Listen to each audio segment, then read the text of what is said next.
രാജ്യത്തിൻ്റെ നാനാഭാഗങ്ങളിൽ പ്രകൃതി ദുരന്തങ്ങൾ വർദ്ധിക്കുകയാണ്. ഓരോ ദുരന്തവും ധാരാളം മനുഷ്യരെയും ജീവികളെയും നശിപ്പിച്ചുകൊണ്ടാണ് കടന്നു പോകുന്നത്. ദുരന്തം നടന്നാൽ ആശ്വാസ വചനങ്ങളുമായി മന്ത്രിമാരും നേതാക്കളും ഓടിയെത്തും. വിഷയങ്ങൾ പരിഹരിക്കും എന്ന് അവർ പറയും. കുറേയൊക്കെ പരിഹരിക്കുകയും ചെയ്യും. അത്രയല്ലേ സാധാരണഗതിയിൽ ചെയ്യാൻ കഴിയൂ. പക്ഷേ പ്രകൃതി ദുരന്തങ്ങൾ വരാതിരിക്കാൻ എന്താണ് ചെയ്യേണ്ടത്? അത് സംബന്ധമായ ഒരു മാർഗനിർദ്ദേശം ഗവൺമെൻറ്റും ജനനായകന്മാരും ജനങ്ങൾക്ക് നൽകിക്കൊണ്ടിരിക്കണം. പ്രത്യേകിച്ച് കടൽ തീരങ്ങളിൽ താമസിക്കുന്നവർക്കും മലയോരങ്ങളിൽ കഴിയുന്നവർക്കും.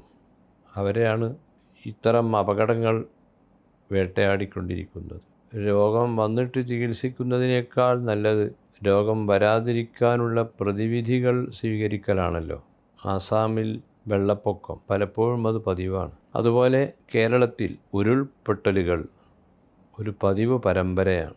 എന്താണ് ഈ ദുരന്തങ്ങളുടെ കാരണങ്ങൾ എന്ന് അന്വേഷിക്കുമ്പോൾ നമുക്ക് ബോധ്യപ്പെടുന്നത് മനുഷ്യൻ പ്രകൃതിയുടെ പലതും കയ്യേറ്റം ചെയ്തുകൊണ്ടിരിക്കുകയാണ്. ഭൂമിയുടെ ആണികളാണ് മലകൾ എന്ന് ഖുർആൻ പറയുന്നുണ്ട്. വൽ ജിബാല ഔതാദ, മലകളെ നാം ആണികളാക്കിയാണ് വെച്ചിട്ടുള്ളത്.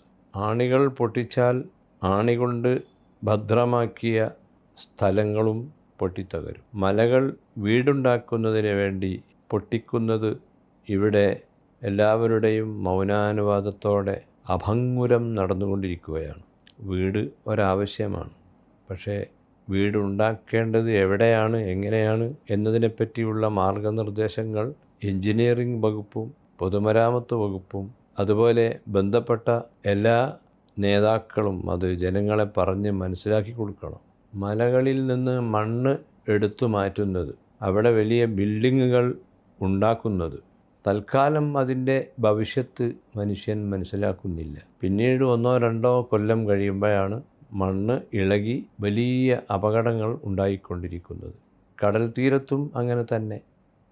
കടൽ തീരങ്ങളിൽ ബിൽഡിംഗ് ഉണ്ടാക്കുന്നു, തിരമാലകൾ വരുന്നു, മഴയുടെ സീസണിൽ വെള്ളം കവിയുമ്പോൾ ആ വീടുകൾ വെള്ളത്തിൽ മുങ്ങുന്നു.